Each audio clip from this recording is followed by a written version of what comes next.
шушынан китереп кылса, менә арттан китереп кылса, ни сулыш ала алмыйсың, ни тын ала алмыйсың. Илсияр Мифтахова Казаннан 20 декабрьдә урый башлый. 21-дә өйгә табиб чакыртам. Шунда ук грипп диагнозы куялар. Яңа ел бәйрәмнәре урын өстендә узам. Аннары монда китерәләр. Аны әйтеп аңлата торган түгел икән.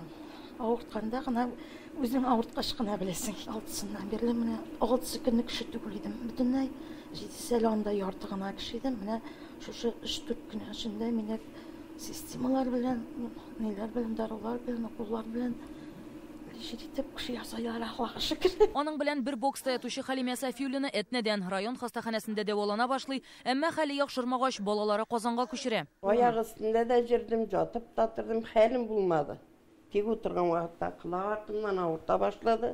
Мен әйтәм, кылаатым нишәп шешә башлаган бу дип. Миттем дә башны ышкыганым, ул баш капкачы алып чиемә дип торам.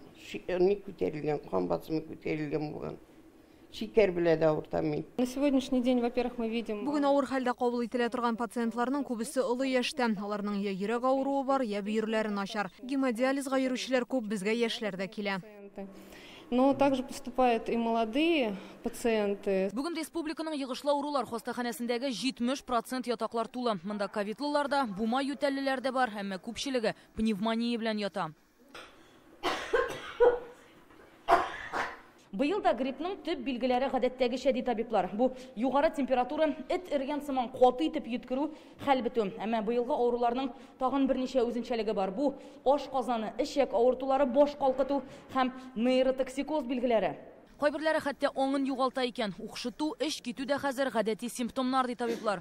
Авыручылар арасында 2 яшькә кадәрге балалар да күп. Шунысы бар, кеше үзлектән генә грипп яисә ОРВИ белән авырый микәнен айыра алмый. Әгәр дә кешедә беренче симптомнары чыга икән, ул вакытта бу ковидмы, бу гриппмы дип аны авырырга кешегә үзенә бу шитен. Кичекмәстән табибларга мөрәҗәгать итәргә кирәк диләр. Үзеңне грипптан саклар өчен нишләргә соң? Әгәр дә кеше үзе авырта икән, ул очракта ул өйдә калырга тиеш, кешеләр арасына чыкмаска. Икенчедән, әгәр дә берәр авыртучы белән контакт булса, өйгә кайткач, иң мөһиме кулны юу сабынлап, бурын куышларын юра кирәк, тузлы сулар белән витаминнар эчәргә. Грипп турында әйтәбез икән, ул противовирусный препаратлар булырга тиеш. Ә кайбер кешеләр хәзерге көндә беренче көннән калып антибиотиклар эчә башлый. Ул бер дә дөрес нәрсә түгел. Хәзер авыруларның көчәйгән чорында иң мөһиме саклану. Авырып киткәнсез икән, табибларга мөрәҗәгать итү. Өйдә генә дәваланам дип, берничә көннән хастаханәгә дә эләгергә мөмкин.